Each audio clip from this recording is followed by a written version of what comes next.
കണ്ടായിരുന്നു എന്ന് പറഞ്ഞിട്ട് വലിയ ക്രെഡിറ്റ് ആയിട്ട് വന്നിരുന്നിട്ട് അവളെ കുറ്റം പറയാൻ. വേറെ മനോട് പറയുന്നത് അവനാണ് ലോക തരികിട. അവൻ ഞാനോ ലോക തരികിട? ഞാൻ സജീനയ്ക്കുള്ള ഞാൻ തരാട്ടോ. വേറെ കുറച്ച് കാര്യങ്ങൾ പറയാനുണ്ട്, അത് കഴിഞ്ഞിട്ട് സജീനയിലേക്ക് നമുക്ക് വരാം. ഇപ്പോ രേണു അവിടെ നിന്ന് റസൽ കൈമേൽ നിന്ന് തിരിച്ചു വരികയാണല്ലോ. അപ്പൊ രേണു കുറച്ച് കാര്യങ്ങൾ പറയുന്നുണ്ട്. രേണു സോഷ്യൽ മീഡിയയിൽ ഇമാതിരി സാധനങ്ങൾക്ക് ഞാൻ റിപ്ലൈ തരില്ല, നിർത്തി എന്ന് പറഞ്ഞാൽ നിർത്തി എന്നുള്ള രീതിയിൽ രേണു പറഞ്ഞിട്ടുണ്ട്. അത് കേട്ടിട്ട് നമുക്ക് വേറെ കുറച്ച് കാര്യങ്ങളിലേക്ക് വരാം. സജീനയ്ക്കുള്ള മറുപടി ഞാൻ തരാം. അപ്പൊ ആദ്യം നമുക്ക് രേണു എന്ന് പറയാനുള്ളത് കേട്ടോ. ാണ്. അപ്പം എന്താ പറയാ, ഫോണും ഇൻസ്റ്റയും ഫേസ്ബുക്കും ഒന്നും തുറക്കാൻ പറ്റത്തില്ല. യാതൊരുവിധ ബന്ധവും ഇല്ലാത്തവരൊക്കെ വന്ന് തെറി വിളിക്കുന്നു. എനിക്ക് സത്യം പറഞ്ഞാൽ ഇതൊക്കെ കേൾക്കുമ്പോൾ അത് സെലിബ്രിറ്റി അല്ലേ? സെലിബ്രിറ്റി അങ്ങനെ എല്ലാവർക്കും അറിയണമെന്നില്ല. വെളിച്ചപ്പാടിനെ നാട്ടുകാർക്ക് മൊത്തം അറിയാം, പക്ഷെ വെളിച്ചപ്പാടിന് എല്ലാവർക്കും അറിയണമെന്നില്ലല്ലോ. രേണുവിന് സെലിബ്രിറ്റിയാണ്. അപ്പൊ രേണുവിനെ എല്ലാവർക്കും അറിയാം. അതുകൊണ്ടാണ് രേണു കാണിക്കുന്ന ചില പ്രവർത്തികളോട് വന്ന് രേണുവിനെ പലരും ചീത്ത വിളിക്കുന്നത്. അതിന്റെ കൂടെ തന്നെ കുറെ വെളുപ്പിക്കാനായിട്ട് കുറെ മന്ത്രത്തിൽ ഏർപ്പാട് ചെയ്തിട്ടില്ലേ, അതുങ്ങൾ വന്ന് കുറെ പൊട്ടത്തരങ്ങൾ പറയുന്നത്, അതിന്റെയും കൂടെ രേണു കേൾക്കുന്നത്. ഈ PR വർക്ക് ഒഴിവാക്കിയാൽ തന്നെ രേണു പകുതി രക്ഷപ്പെടുമെന്ന് എനിക്ക് തോന്നുന്നു. എല്ലാ വിവാദങ്ങളോടുമുള്ള എനിക്ക് ഇനിയിപ്പോ ഒരു വിവാദങ്ങൾ ഇതിൽ കൂടുതലൊന്നും ഇനി എനിക്ക് ബാധിക്കാനില്ല. ഇനിയിപ്പോൾ എന്ത് പറഞ്ഞാലും എന്തൊക്കെ പ്രശ്നങ്ങൾ വന്നാലും എനിക്കിതൊന്നും ബാധിക്കത്തില്ല. ഞാൻ നല്ല തിരക്കിലാണ്. ഞാൻ ഇപ്പോഴും ദുബായിലാണ്. ജോലി തിരക്കുമായിട്ട് ഞാൻ നല്ല അടിപൊളിയായിട്ട് പോകുന്നു. ദൈവം സഹായിച്ച് എന്താ പറയാ, സാമ്പത്തികമായിട്ട് നല്ല രീതിയിൽ ഇപ്പം മുന്നോട്ട് പോകുന്നുണ്ട്. Note this point your honour. സാമ്പത്തികമായി നല്ല രീതിയിൽ മുൻപോട്ട് പോകുന്നു. കുറെ അവന്മാർ ഇപ്പോഴും എന്ന് പറയും അവരെങ്ങനെയെങ്കിലും ഒന്ന് ജീവിച്ചോട്ടെ, പാവം സ്ത്രീ. അങ്ങനെ എങ്ങനെയെങ്കിലും ജീവിക്കേണ്ട ഒരു അവസ്ഥ എല്ലാവർക്ക്. അവര് സാമ്പത്തികമായി മെച്ചപ്പെട്ടു, അവർക്ക് നല്ല രീതിയിൽ ജീവിക്കാം.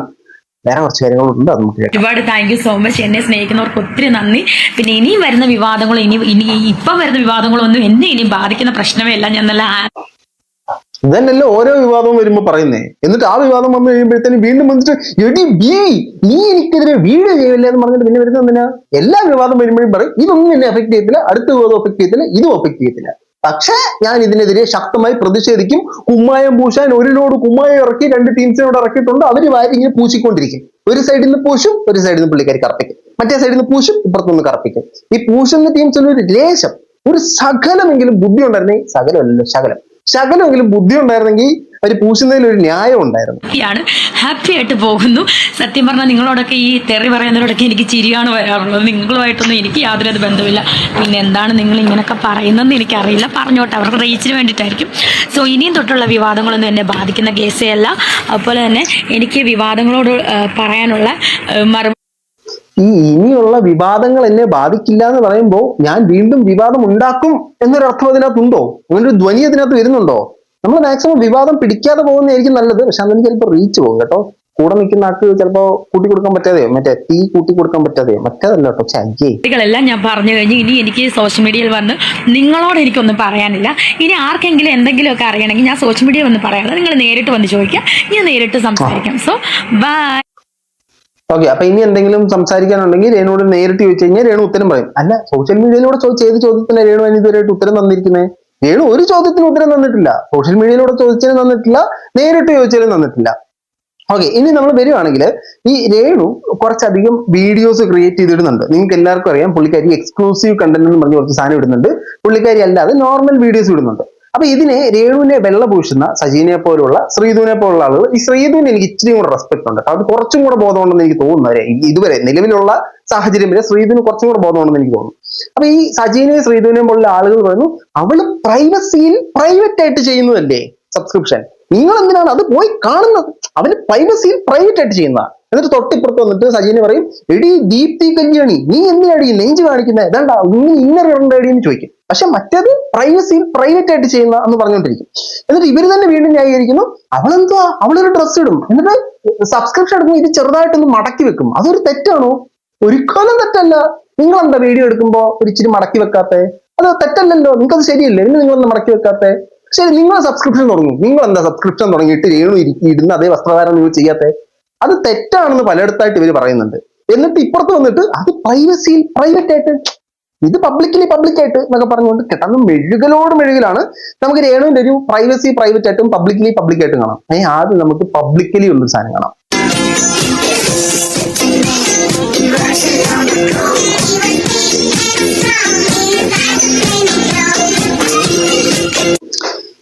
ഇത് പുള്ളിക്കാരി പബ്ലിക്കലി എല്ലാവർക്കും ഇട്ടുകൊടുത്തറിയില്ല. ഇതേ വസ്ത്രം ഇട്ടുകൊണ്ട് പുള്ളിക്കാരി പ്രൈവറ്റ് ആയിട്ട് ഇട്ട വീഡിയോ നമുക്കൊന്ന് കാണാം. പ്രൈവറ്റ് ആയിട്ട് പൈസ ഉള്ള ആർക്ക് വേണമെങ്കിലും കയറി കാണാവുന്ന പ്രത്യേകതരം പ്രൈവസി ആട്ടോ ഇവരുണ്ടാക്കുന്ന. പണക്കാർക്ക് വേണ്ടി മാത്രമുള്ള ഒരു പ്രൈവസിയാണ് ഇവര് ക്രിയേറ്റ് ചെയ്ത് വെച്ചിരിക്കുന്നത്. സജീനയുടെയും ശ്രീധുവിന്റെയും വാക്കുകൾ കടമെടുത്ത് പറയുകയാണെങ്കിൽ നമുക്ക് പ്രൈവസി ഉണ്ടാക്കിയ ഒരു സാധനം കൂടെ കാണാം. ഞാനിപ്പോ ഈ സബ്സ്ക്രിപ്ഷൻ സാമാനങ്ങൾക്ക് വെളിയിലിടുന്നത് നിർത്തിയതാണ്, നിങ്ങളായിട്ടെല്ലാം കൊണ്ട് ചെയ്യിച്ചതാ. നമുക്ക് കാണാം. പെട്ടി അടുക്കിപ്പറക്കൽ ചടങ്ങാണ്. നാളെ എനിക്ക് നാട്ടിൽ പോകണം. ഇതാ അവിടെ ഒരു പെട്ടി. ഇവിടുത്തെ പെട്ടിയെല്ലാം ഞാൻ അടുക്കി വെക്കുകയാണ്. ഒറ്റയ്ക്കാണ് അടുക്കി വെക്കുന്നത്. ഒറ്റയ്ക്ക് അടുക്കി വെക്കം വിട്ട് വെളുപ്പിക്കാൻ ടീംസിനെ ഏർപ്പെടുത്തിയിട്ടില്ലേ? അപ്പൊ പുള്ളിക്കാരി ഒറ്റയ്ക്ക് അടുക്കി പെറുക്കി വെക്കുകയാണ്. പുള്ളിക്കാരി ഇന്ന് നാട്ടിലേക്ക് ചേക്കേറും. നാട്ടിലേക്ക് ചേക്കേറുമ്പോൾ കുറെ ഓൺലൈൻ മീഡിയസ് വന്ന് പുള്ളിക്കാരുടെ കാര്യങ്ങൾ ചോദിക്കും. ഇപ്പൊ വിവാദങ്ങൾ വാലെ പൊട്ടിത്തെറിച്ചുകൊണ്ടിരിക്കുകയാണ്. രേണു എന്ന് ഇവിടുന്ന് റാസൽ കൈമയിലോട്ട് കാലെടുത്ത് വെച്ചോ അന്ന് തുടങ്ങിയ വിവാദം ഇതുവരെ അവസാനിച്ചിട്ടില്ല. രേണു ഇന്ന് 2-ാം തീയതി അല്ല കാലുകുത്തുണ്ടായി, ഇന്ന് 2-ആണോ 3-ആണോ? ഏതായാലും രേണു ഇന്ന് കാല് കുത്തുന്നതോടെ അത് വീണ്ടും ഫയറപ്പ് ചെയ്യും എന്ന് നമുക്ക് വിചാരിക്കാം. ഓക്കെ, ഇനി നമുക്ക് നമ്മുടെ മറ്റേ സജീനയിലേക്കും ശ്രീധുവിലേക്കും പോവാം. സജീനയും ശ്രീധുവും രേണുവിനെ വെളുപ്പിക്കൽ ചടങ്ങിന്റെ മുൻപന്തിയിലിരുന്ന് ഈ പടനായകനായിട്ട് നയിക്കുന്ന ആളുകളാണ് ഈ ശ്രീധുവും സജീനയും. ഇതിനകത്ത് ആദ്യം പറയും ഞാൻ തെറ്റുകളെ ഞാൻ എതിർക്കും, തെറ്റുകൾ നമ്മൾ തെറ്റെന്ന് പറയും. പക്ഷേ അതൊക്കെ ഒരു പ്രശ്നം വരുമ്പോഴത്തേനും ഞാൻ സപ്പോർട്ട് ചെയ്യും. നല്ല കാര്യമാണ്, യാതൊരു പ്രശ്നമില്ല. ഈ സജീനയുടെ ഒരു സെറ്റപ്പ് എന്ന് പറഞ്ഞാൽ പുള്ളിക്കാരി വളരെ മാന്യമായിട്ട് വസ്ത്രം ധരിക്കുന്ന ഒരു സ്ത്രീയാണ്. ഈ പുള്ളിക്കാരി മാന്യമായിട്ട് വസ്ത്രം ധരിക്കുകയും അത് മാന്യമല്ല എന്ന് പുള്ളിക്കാരിക്ക് തോന്നുന്ന ദീപ്തി കല്യാണിയെ പോലുള്ള ആളുകളെ വിമർശിക്കുകയും, അത് 1 2 3 വീഡിയോ ഇട്ട് വിമർശിച്ച് അതുകൊണ്ട് ഇതിങ്ങനെയാണ് ഡ്രസ്സ് ഇടണ്ടേ, ഇങ്ങനെ കാണിക്കില്ല, അതിനൊക്കെ ഒരു വാല്യൂ ഉണ്ട് നമ്മുടെ ആ ശരീരഭാഗങ്ങൾക്ക്, അപ്പൊ നമ്മൾ ഇന്നൊന്നും പറയുന്നത്. അതിനപ്പുറത്ത് വന്ന് രേണു ചെയ്യുന്നതിന് കുഴപ്പമൊന്നുമില്ല, അതിനെ നമ്മൾ സപ്പോർട്ട്. നിങ്ങൾ ഇതിനകത്ത് എന്താണ് നിങ്ങൾ പറയുന്ന സാധനം? ഓക്കെ, ഈ സജീന ഒരു വീഡിയോ ചെയ്തിട്ടുണ്ടായിരുന്നു. അതിനകത്ത് ഈ സബ്സ്ക്രിപ്ഷൻ വീഡിയോസ് പുറത്തിടുന്നതിനെ കുറിച്ചിട്ട് ഒരു ഡയലോഗ് പറയുന്നുണ്ടായിരുന്നു. ആ ഡയലോഗിനെതിരെ ഞാനൊരു വീഡിയോ ചെയ്തിട്ടുണ്ടായിരുന്നു. അതിനെതിരെ ഇപ്പോ സജീന ശക്തമായി ആഞ്ഞടിച്ച് പ്രതികരിച്ചിരിക്കുകയാണ്. നമുക്ക് പ്രതികരണവും കാണാം. അയ്യോ അവളുടെ അതില് ഞാൻ കേറി കണ്ടായിരുന്നു എന്ന് പറഞ്ഞിട്ട് വലിയ ക്രെഡിറ്റ് ആയിട്ട് വന്നിരുന്നിട്ട് അവളെ കുറ്റം പറയാൻ. അവനാണ് ലോക തരികിട. അവനാണ് ഞാൻ ലോക തരികിടല്ലേ പറയുന്നോളൂ. പെർഫെക്റ്റ്. ഓക്കെ, ഇത്രയും പെർഫെക്റ്റ് ആയിട്ടൊരു വ്യക്തിത്വം ഞാൻ കണ്ടിട്ടേ ഇല്ല. എന്നാ പെർഫെക്റ്റാ. ചേച്ചിയോടെ ഒരു ഫോട്ടോ എടുത്ത് മറ്റേ ഗാന്ധിജിയുടെ ഫോട്ടോ തൂക്കി വെക്കുന്നതിന്റെ ഒക്കെ തൊട്ടപ്പുറത്ത് തൂക്കിയിടണം. ഇത്രയും പെർഫെക്റ്റ് ആയിട്ടൊരു പേഴ്സണാലിറ്റി ഞാൻ കണ്ടിട്ടില്ല, ജീവിതത്തിൽ ഞാൻ കണ്ടിട്ടില്ല. അയ്യോ, മഹത്വത്തെന്ന് ഞാൻ അറിഞ്ഞില്ല, ആരും എന്നോട് പറഞ്ഞില്ല. ആദ്യം വലിയ ഗമിക്കുന്നുണ്ട്. ഞാൻ ചെയ്തു, സബ്സ്ക്രൈബ് ചെയ്തു. എന്നിട്ട് ഞാൻ അതിനകത്ത് കയറി ഞാൻ സ്ക്രീൻ റെക്കോർഡ് എടുക്കുന്നുണ്ട്. നാടന്മാരുടെ നല്ലൊരു വീട് വെക്കാനുള്ള തടി ഉണ്ടല്ലോടാ ശരീരത്തിൽ. ചെന്ന് പോയി നല്ലൊരു വീട് വെക്കാനുള്ള തടി ഉണ്ടല്ലോടാ ശരീരത്തിൽ. പറയുന്ന ആള് സ്ലിം ബ്യൂട്ടി ആണെന്നാണ് വിചാരം. നിങ്ങൾക്ക് നല്ല തടിയുണ്ട്. നിങ്ങൾ ഇതുവരെ എത്ര വീട് വെച്ചു? നിങ്ങൾ വീട് വെച്ചു കൊടുത്ത വീട്ടിലാണോ രേണു സുധി താമസിക്കുന്നത്? ഈ തടിയാണോ വീട് വെക്കാനുള്ള ആധാരം? ശരി, സജീന ഇതുവരെ ഈ തടി വെച്ചിട്ട് എത്ര വീട് വെച്ചു? സജീനയുടെ പറച്ചിൽ കേട്ടപ്പോ ഒന്നും സജീന അങ്ങ് സ്ലിം ബ്യൂട്ടിയാണ്, ഇവിടുന്ന് ഒരു ടോർച്ച് അടിച്ചു കഴിഞ്ഞാൽ എക്സ്റേയിലൂടെ അപ്പുറം കാണുന്ന പോലെ കാണാൻ പറ്റുന്നു. നിങ്ങൾക്ക് നല്ല തടിയുണ്ട്, പിന്നെ പണിയെടുത്ത് ജീവിച്ചൂടെ? നിങ്ങൾ എന്തിനാണ് ഈ സോഷ്യൽ മീഡിയയിൽ ഒന്ന് വെള്ളം പൂച്ചാൻ നടക്കുന്നത്? നിങ്ങൾ പറയുന്നതിനകത്ത് എന്തെങ്കിലും സത്യസന്ധമായിട്ടുള്ള ലോജിക്ക് ബുദ്ധിയുള്ള ഒരു സാധനം ഉണ്ടെങ്കിൽ ഞാൻ സമ്മതിച്ചിരുന്നു. ഒരു ലോഡ് മണ്ടത്തരം വന്ന് പറയാനായിട്ട് ഒരു യൂട്യൂബ് ചാനൽ തുറന്നു വെച്ചിരിക്കുകയാണ്. എന്നിട്ട് ആ സാധനത്തിനകത്ത് തെറ്റ് നമ്മൾ പറയുമ്പോഴത്തേനും പുള്ളിക്കാരിക്ക് അങ്ങ് കൊള്ളും. തടിയുണ്ട് പോലും. തടിയില്ല കേട്ടോ, അതിനനുസരിച്ച് സ്ലിം ബ്യൂട്ടി. നിങ്ങൾ എല്ലാവരും ഡയറ്റ് എടുത്ത് സജീനെ പോലെ സ്ലിം ബ്യൂട്ടിയാണ്, മനസ്സിലായോ? ജോലി ജീവിക്കണം. നാളെ രാവിലെ എന്തോ ശ്രീധു എന്തോ പറഞ്ഞായിരുന്നല്ലോ. ശ്രീധു പറഞ്ഞത് ഒന്നുകൂടെ പറയാം. ശ്രീധു പറഞ്ഞു ഒന്നുകൂടെ എനിക്ക് കേൾക്കണം. ഞാൻ സബ്സ്ക്രൈബ് ചെയ്തെന്നു നാണമില്ലാതെ ഒളിഞ്ഞു നോക്കിയ പാർട്ടി ഞാനൊന്ന് കാണിക്കട്ടെ. ഇപ്പൊ ഈ സബ്സ്ക്രൈബ് ചെയ്ത് ഈ സാധനം സ്ക്രീൻ റെക്കോർഡ് ചെയ്ത് അല്ലെങ്കിൽ മറ്റൊരു ഫോണിൽ ഫോട്ടോ എടുത്ത് പുറത്തു വിടുന്ന തന്തയില്ലാത്ത പരിപാടി എന്നാണ് ഇതിനെ സജീന വ്ലോഗ്സ് അഭിസംബോധന ചെയ്യുന്നത്. അപ്പോ ഇതുപോലത്തെ തന്തയില്ലാത്ത പരിപാടി ചെയ്ത ഒരാളെ ഞാൻ കാണിച്ചു തരാം. അതായത് നമ്മൾ മറ്റൊരാളുടെ സബ്സ്ക്രിപ്ഷനിൽ കയറി കാണുന്ന ഒളിഞ്ഞു നോക്കുന്ന വൃത്തികെട്ട പരിപാടി കണ്ടോ. അതൊക്കെ വെച്ച് നോക്കുമ്പോൾ രേണൊന്നും അല്ല. ഇനി രേണുവിന്റെ സാധനങ്ങൾ പുറത്തിട്ട് കാണിക്കുന്നു അല്ലെങ്കിൽ അങ്ങനത്തെ വീഡിയോസ് ചെയ്യുന്നത് തന്നെ ഇരിക്കട്ടെ, അവള് പ്രൈവറ്റ് ആയിട്ടല്ലേ പോയി ചെയ്യുന്നത്. അവിടെ പോയി ചെല്ലേണ്ട വല്ല ആവശ്യമുണ്ടോ? ഈ പറയുന്നത് ഞാൻ എനിക്ക് തോന്നുന്നു ആദ്യത്തെ 50 പേര് സബ്സ്ക്രിപ്ഷനിലുള്ളതിൽ ഒരാൾ എനിക്കപ്പോൾ അറിയണം അത് എന്ത് വീഡിയോസ് ആണ്, എന്ത് തരത്തിലുള്ള വീഡിയോസ് ആണ് ഇതിനകത്ത് വരിക എന്നുള്ളത് എനിക്ക് അറിയണമായിരുന്നു. ഞാനന്ന് സബ്സ്ക്രൈബ് ചെയ്തിട്ട് ഞാൻ അതും ജസ്റ്റ് ഒന്ന് സ്ക്രീൻ റെക്കോർഡ് ചെയ്ത് എൻ്റെ 1-2 ബെസ്റ്റ് ഫ്രണ്ട്സിനെ ഞാൻ അയച്ചു കൊടുത്തിട്ടുണ്ടായിരുന്നു. കാരണം വേറെല്ല, ഈ നമ്മുടെ ഈ സോഷ്യൽ മീഡിയക്കകത്ത് നിൽക്കുന്നതാണ് കേട്ടോ, പുറത്തല്ല. ഞാൻ പുറത്ത് ഇല്ല, ഇതല്ലേ മറ്റേ പ്രൈവസിയിൽ ഒളിഞ്ഞു നോക്കി തന്തയില്ലാത്ത പരിപാടി എന്നൊക്കെ പറഞ്ഞേ. സജിനെ സുഹൃത്ത് നിങ്ങൾ പറഞ്ഞ തന്തയില്ലാത്ത പരിപാടി ചെയ്തിട്ടുണ്ട്. സുഹൃത്തിനെ ഒന്ന് പറഞ്ഞ് തിരുത്തിയേ കൊള്ളായിരുന്നു.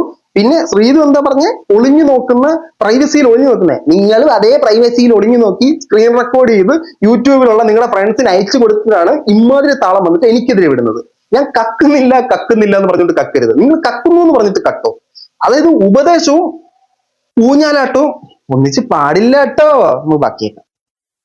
ഞാൻ ഒരു വീഡിയോക്കകത്ത് ഞാൻ പറഞ്ഞത് എന്താ, അവര് നല്ലോണം അങ്ങ് കൊണ്ട് ഞാൻ എന്താ പറഞ്ഞത്, ഒരു വീഡിയോക്കകത്ത് വന്നപ്പോ ഞാൻ പറഞ്ഞ് സബ്സ്ക്രിപ്ഷൻ തുടങ്ങിയിരിക്കുന്നത് പ്രൈവറ്റ് ആയിട്ടാണ്. അതിനകത്ത് കയറി പൈസ കൊടുത്ത് അതിനകത്ത് അടങ്ങി. അതിനകത്ത് എന്റെ ശ്രീതു ഒന്ന് അടങ്ങ്. വളരെ സീരിയസ് ആയിട്ട് ഒരു കാര്യം പറഞ്ഞു കേട്ടില്ലയോ? അപ്പോഴാ കൊച്ചിന്റെ തമാശ. കാര്യം പറയട്ടെ അങ്ങോട്ട്. നമ്മൾ പ്രശ്നം തുടങ്ങിയ കാര്യം പറയുന്നേ. ഫ്ലോ അങ്ങ് കളഞ്ഞതിങ്ങ്. സജീന പറ സജീന. ചെന്ന് സബ്സ്ക്രൈബ് ചെയ്ത് അതിനകത്തുനിന്ന് സ്ക്രീൻ റെക്കോർഡ് വേറൊരു ഫോൺ വെച്ച് എടുത്ത് പുറത്തു കൊണ്ടുവന്ന് ഇടാൻ മാത്രം തന്തയില്ലായ്മത്തരം ഞാൻ കാണിക്കില്ല എന്ന് ഞാൻ പറഞ്ഞു. എന്റെ ഒരു വീഡിയോയിൽ ഞാൻ പറഞ്ഞു. അതിൽ ആരെ പേര് പരാമർശിച്ചിട്ടില്ല. പക്ഷെ അത് കൊള്ളേണ്ടവനങ്ങ് കൊണ്ട് അവൻ പിന്നെ ഒരു വീഡിയോക്കകത്ത് ഇട്ടിരിക്കുന്നത് പിന്നെ തന്തയില്ലായ്മത്തരം കളി. തന്ത ഉണ്ടോ അല്ലെങ്കിൽ എത്ര ഉണ്ടോ എന്ന് നിനക്ക് സംശയം ഉണ്ടെങ്കിൽ അതിലേക്ക് ഞാൻ വരാം. സജീന അങ്ങനെ ഒരു സാധനം ചോദിച്ചു, അത് കൊള്ളേണ്ടവർക്ക് കൊണ്ടു. ആ കൊണ്ടതിന് ഞാനൊരു മറുപടി തന്നായിരുന്നു. ആ മറുപടി കൊള്ളേണ്ടടുത്ത് കൊണ്ടായിരുന്നു. അത് കൊണ്ടതുകൊണ്ടാണല്ലോ ഇപ്പൊ വന്നിരുന്ന് ഈ താളം വിട്ടുകൊണ്ടിരിക്കുന്നത്. അപ്പൊ ഞാൻ തന്ന മറുപടിയും സജീനയ്ക്ക് കൊണ്ടു. ആ മറുപടിയിലേക്ക് നമുക്ക് വരാം. നമുക്ക് സജീന പറഞ്ഞ മൊത്തം കേട്ടിട്ട് ഞാൻ വേറെ കുറച്ച് കാര്യങ്ങൾ കാണിക്കാം. പിന്നെ തന്തയില്ലായ്മത്തരം കളി. തന്ത ഉണ്ടോ അല്ലെങ്കിൽ എത്ര ഉണ്ടോ എന്ന് നിനക്ക് സംശയം ഉണ്ടെങ്കിൽ വീട്ടുകാരോട് ചോദിച്ച് നീ അത് ക്ലിയർ ചെയ്യുക.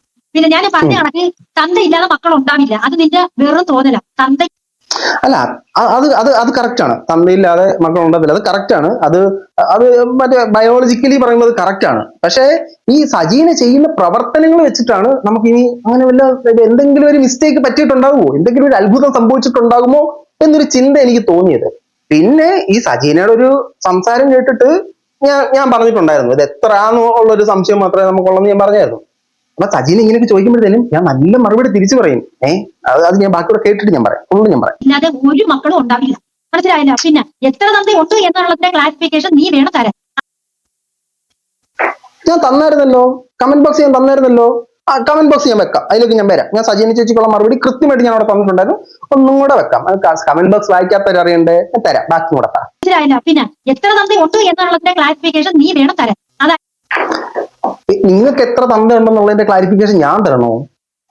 എനിക്ക് തരാൻ പറ്റില്ല. എനിക്ക് നിങ്ങളുടെ വീട് അറിയത്തില്ല. ഞാൻ ആ പരിസരത്തോട്ട് വന്നിട്ടേ ഇല്ല. ഞാൻ അത്രക്കാരനല്ല. എനിക്കറിയാൻ പാടില്ല. നിങ്ങളത് താങ്കളുടെ മാതാവിനോടാണ് ചോദിക്കേണ്ടത്. ഞാൻ എങ്ങനെ എനിക്ക് ഉത്തരം പറയാൻ പറ്റുന്നേ? അതിനൊന്നും ഉത്തരം പറയാൻ എനിക്കറിയില്ല കേട്ടോ. ഞാൻ അത്രക്കാരൻ നഹിയേ. നിങ്ങൾ ചിന്തിക്കുന്ന വ്യക്തിത്വം അല്ല ഞാൻ. നിങ്ങൾ അമ്മാതിരി തമ്മാടത്തിന് കാണിക്കുന്നു പറഞ്ഞിട്ട് ബാക്കി അല്ല. നമുക്ക് ഇനി ഈ കമന്റിലേക്ക് പോവാം. സജീന ഈ പറഞ്ഞ കാര്യം സജീന വന്ന് എനിക്ക് കമന്റ് ചെയ്തു, എണ്ണി തിട്ടപ്പെടുത്താൻ നിനക്ക് കഴിയുമെങ്കിൽ വീട്ടുകാരോട് ചോദിച്ച് മനസ്സിലാക്കടാ എത്ര എണ്ണ ഉണ്ടെന്ന്. ഓക്കെ, ഞാൻ സജീനയ്ക്ക് അന്നേരം തന്നെ റിപ്ലൈ തന്നു. നിങ്ങളുടെ വീട്ടുകാരെ എനിക്ക് പരിചയമില്ല, നേരിൽ കാണുമ്പോൾ ചോദിച്ചു നോക്കാമെന്ന് പറഞ്ഞിട്ട് അന്നേരം തന്നെ സജീനയ്ക്ക് റിപ്ലൈ തന്നായിരുന്നു. അപ്പൊ സജീന എനിക്ക് മറ്റെന്തൊക്കെയോ റിപ്ലൈ തന്നു. സ്വന്തം വീട്ടുകാരെ പോലും നിനക്കറിയില്ലേ, ചുമ്മാതല്ല വിയർപ്പിന്റെ അസുഖം പിടിപെട്ടത്. അല്ല, നിങ്ങൾക്ക് പിന്നെ എന്തിന്റെ അസുഖമായിരുന്നു? നിങ്ങൾക്ക് വിയർപ്പിന്റെ അസുഖമല്ല, നിങ്ങൾക്ക് ബുദ്ധി ഇല്ലാത്തതിന്റെ അസുഖം. ഒന്നും ചെയ്യാൻ പറ്റത്തില്ല. മരുന്ന് കഴിച്ച് പോലും ശരിയാക്കാൻ പറ്റുന്ന അസുഖമല്ല നിങ്ങളെ. കുറച്ചെങ്കിലും വിവരം ഉണ്ടെങ്കിൽ വിവരദോഷില്ലെങ്കിലും വിളിക്കാം. അതിന് പോലുള്ള വകുപ്പില്ലാത്ത ടീമാണ് നിങ്ങൾ. ഓക്കെ, ഞാൻ അതിന് എന്തോ റിപ്ലൈ കൊടുത്തിട്ടുണ്ടായിരുന്നു. അതെ, വിയർപ്പിന്റെ അസുഖം ഇല്ലാത്ത ആളുകൾ കുറച്ച് കുമ്മായം എടുക്കട്ടെ. നല്ല സമയത്ത് പറഞ്ഞിട്ട് നിങ്ങൾക്ക് മനസ്സിലാക്കാനുള്ള ബുദ്ധിയില്ല. സോ എനിക്ക് മനസ്സിലാകും, ബുദ്ധിയില്ലായ്മ ഒരു തെറ്റല്ല ചേച്ചി, പോട്ടെ എന്ന് പറഞ്ഞ് റിപ്ലൈ എടുത്തിട്ടുണ്ടായിരുന്നു. ഞാൻ എന്റെ ആശയത്തിൽ ഇപ്പോഴും കറന്റ് ഉറച്ചു നിൽക്കുന്നു. ഇവർക്ക് മാത്രമല്ല ബുദ്ധിയില്ലാത്ത. രേണുവിന്റെ ഒരു സാധനം നമ്മൾ കണ്ടില്ലേ, ഞാൻ ഇനി പുറത്തേക്ക് വരില്ല, ഈ വിഷയങ്ങൾ ഇനി എന്നോട് നേരിട്ട് പറഞ്ഞു തീർക്കാം. അതിന് രേണു ഒരു ഡിസ്ക്രിപ്ഷൻ ഇട്ടിട്ടുണ്ടായിരുന്നേ. വിവാദം, ഒരു ചിരിക്കുന്ന സ്മൈലി, ലാസ്റ്റ് മൈ സെൽഫി, എന്തൊരു വാക്കിത്, VEDEO. എന്റെ രേണു, നിങ്ങൾ ഇത് എവിടെയാണ് ശരിക്കും ഈ സാമാനങ്ങളൊക്കെ പഠിച്ചത്? നിങ്ങൾ അവിടെ പഠിച്ചു, ഇവിടെ പഠിച്ചു, മറ്റേടത്ത് പഠിച്ചു എന്നൊക്കെ പറയുന്നുണ്ടല്ലോ. വീഡിയോയുടെ സ്പെല്ലിംഗ് പോലും നിങ്ങൾക്ക് അറിയില്ല. നിങ്ങൾ കണ്ടന്റ് ക്രിയേഷൻ ആണ്. എന്തിനാ രേണു ടൈറ്റിൽ ഇടണ്ട, രേണു വീഡിയോ അങ്ങ് പോസ്റ്റ് ചെയ്താൽ മതി. എന്തിനാ നിങ്ങൾക്ക് അക്ഷരാഭ്യാസം പോലും ഇല്ലെന്നുള്ളത് നാട്ടുകാരെ അറിയിക്കാൻ നിൽക്കുന്നത്? ഈ കൂട്ടുകാർ ഇനി അതിനെ വന്ന് സപ്പോർട്ട് ചെയ്യും. ഞങ്ങളുടെ വീഡിയോയുടെ സ്പെല്ലിംഗ് ഇതാന്ന് പറയും. എങ്ങനെ വെളുപ്പിക്കാനാവും, കുഴപ്പമില്ല. നമുക്ക് സജീന ദേവിനെ വെല്ലുവിളിക്കുന്ന സാധനമുണ്ട്, അതുകൂടെ കേട്ടിട്ട് നമുക്ക് പരിപാടി. ദേവിന്റെ അടുത്താണ് രേണു സബ്സ്ക്രിപ്ഷനിൽ ഇടാത്ത വീഡിയോ, അതായത് ഇടുന്ന വീഡിയോ നീ എടുക്കാതെ രേണു പബ്ലിക്കിൽ ഇടുന്ന വീഡിയോ മാത്രം വെച്ച് നിനക്ക് ഒരു മാസം നിനക്ക് രേണുവിന്റെ റിയാക്ഷൻ വീഡിയോ ഇടാൻ പറ്റും. ഇപ്പൊ വേറെ കണ്ടന്റ് ഇട്ടു ഇഷ്ടമല്ല. അവൾ ഈ പറയുന്ന നിന്റെ ഫ്രണ്ടിനെ പറയുന്നുണ്ട്, അല്ലെങ്കിൽ കുറെ പേര് പറയുന്നുണ്ട്. ഈ വീഡിയോസ് മാത്രം വെച്ചിട്ട് നിനക്ക് രേണുവിനെതിരെ സംസാരിക്കാൻ പറ്റുമോ? ഒരൊറ്റ മാസം നീ ചെയ്ത് കാണിച്ചാ എന്തിനു വലിയ ഓക്കെ, രേണു സബ്സ്ക്രിപ്ഷനിൽ ഇട്ട വീഡിയോകളല്ലാതെ മറ്റ് പബ്ലിക്കലി ഇടുന്ന വീഡിയോ മാത്രം വെച്ചിട്ട് ഒരു മാസം നിനക്ക് അരി മേടിച്ചു തരാൻ പറ്റുമോ? രേണു സബ്സ്ക്രിപ്ഷൻ ഇട്ട ഏത് വീഡിയോ ആണ് ദേവ് പബ്ലിഷ് ചെയ്തത്? നിങ്ങളപ്പോ ദേവിന്റെ വീഡിയോ കാണാറേ ഇല്ലല്ലേ? ശരി, ഞാൻ പ്രിയ ശ്രീധുവിനെയും സജീനെയും ഒരു വെല്ലുവിളി നടത്താൻ ഉദ്ദേശിക്കുന്നു. നിങ്ങൾക്ക് വേണമെങ്കിൽ സ്വീകരിച്ചാൽ മതി കേട്ടോ. ഒരു മാസം, ഒരേ ഒരു മാസം രേണുവിന്റെ വിഷയത്തിൽ തൊടാതെ പോട്ടെ, രേണുവിന്റെ വിഷയത്തിൽ നിങ്ങൾ തൊട്ടോ, നിങ്ങൾ ചെയ്യുന്ന കാര്യങ്ങളാണ് രേണു ചെയ്യുന്നതെങ്കിൽ അതിനെ മാത്രം ന്യായീകരിച്ചുകൊണ്ടൊരു വീഡിയോ ഇടാൻ പറ്റുമോ? ഒരു മാസം രേണുവിനെ സപ്പോർട്ട് ചെയ്യാൻ നിങ്ങൾക്ക് വീഡിയോ ചെയ്യാനേ പറ്റത്തില്ല. പലയിടത്തുനിന്നും വരുന്ന ദമ്പടി നിൽക്കും, അത് പോട്ട്, അത് ഞാൻ വിട്ട്.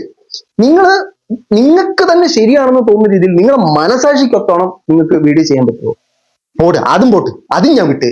തലച്ചോറ് ഉപയോഗിച്ച് കുറച്ച് ബുദ്ധി വർക്ക് ചെയ്ത് വീഡിയോ ഇടാൻ നിങ്ങളെ കൊണ്ട് പറ്റുമോ? അതും പറ്റത്തില്ല. അപ്പൊ എന്ത് ചെയ്യാൻ പറ്റും? ഇത് നിങ്ങള് ചലഞ്ച് ചെയ്യുമ്പോഴത്തേനും താൻ അതിനാളാണോ എന്ന് ആദ്യം ചിന്തിക്കണം. എന്നിട്ട് വേണം ബാക്കിയുള്ളതിനെ ചലഞ്ച് ചെയ്യാനും തന്തയ്ക്ക് വിളിക്കാനും ഒക്കെ വരാനായിട്ട്. ഓക്കെ, അപ്പൊ സജീനയുടെ തന്തയ്ക്ക് വിളിക്കുള്ള റിപ്ലൈ ഞാൻ തന്നു എന്ന് ഞാൻ വിചാരിക്കുന്നു. സജീനയ്ക്ക് വീണ്ടും വീഡിയോ ചെയ്യണമെങ്കിൽ വീഡിയോ ചെയ്യാം. പക്ഷെ അതിനകത്ത് സഭ്യമായ എന്തെങ്കിലും, അല്ലെങ്കിൽ പോട്ടെ, സഭ്യമായതും വേണ്ട, അതൊന്നും ഞാൻ നിങ്ങളിൽ നിന്ന് പ്രതീക്ഷിക്കുന്നില്ല. കറക്റ്റ് ആയിട്ടുള്ള സാധനങ്ങൾ ചോദിച്ചു കഴിഞ്ഞാൽ ഞാൻ മറുപടി തരാം കേട്ടോ. അപ്പൊ ഇതൊരു തന്തയ്ക്ക് വിളി മുമ്പോട്ട് കൊണ്ടുപോകാനാണെങ്കിൽ ഞാനും അത് വിദഗ്ധമായി വിളിക്കുന്നതായിരിക്കും. എനിക്ക് ഒരു വഴിയില്ല, നമ്മളോട് എങ്ങനെയാണോ അതേപോലെ തന്നെ നിൽക്കും.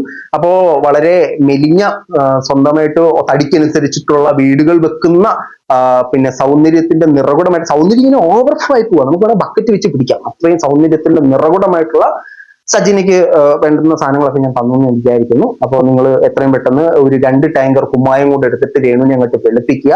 ഈ നാട്ടിലുള്ള കുമ്മായങ്ങൾക്ക് വരെ ക്ഷാമം വന്നു എന്നാണ് ഞാൻ അറിയാൻ സാധിക്കുന്നത്. നിങ്ങൾ സബ്സ്ക്രിപ്ഷൻ ഇങ്ങനെ വീഡിയോ ഇടുന്നു പോട്ട്, നിങ്ങൾ ഇവരിടുന്ന വസ്ത്രങ്ങൾ മാന്യമായിട്ട്, പക്ഷെ രേണു കാണിക്കാം, അത് ശരി അത് തെറ്റ്. ഉളുപ്പുണ്ടോ നിങ്ങൾക്ക്? സത്യത്തിൽ നിങ്ങൾക്ക് ഉളുപ്പുണ്ടോ? നിങ്ങൾക്ക് അറിയാവോ നിങ്ങൾ ചെയ്യുന്ന പ്രവൃത്തി എന്താണെന്നുള്ളത്? ലേശം കുറച്ച് കഴിയില്ലല്ലേ? ചെയ്തു അടുത്ത മണ്ടത്തരങ്ങളുമായിട്ട് പോരട്ടെ. വീണ്ടും മണ്ടത്തരങ്ങളുടെ കഥയുമായി സജീനയുടെ ശ്രീധുവിന്റെ വീഡിയോ കഴിഞ്ഞാൽ കാത്തിരിക്കുന്നു. അതുവരെ മറ്റു വീഡിയോ കാണുവരെ.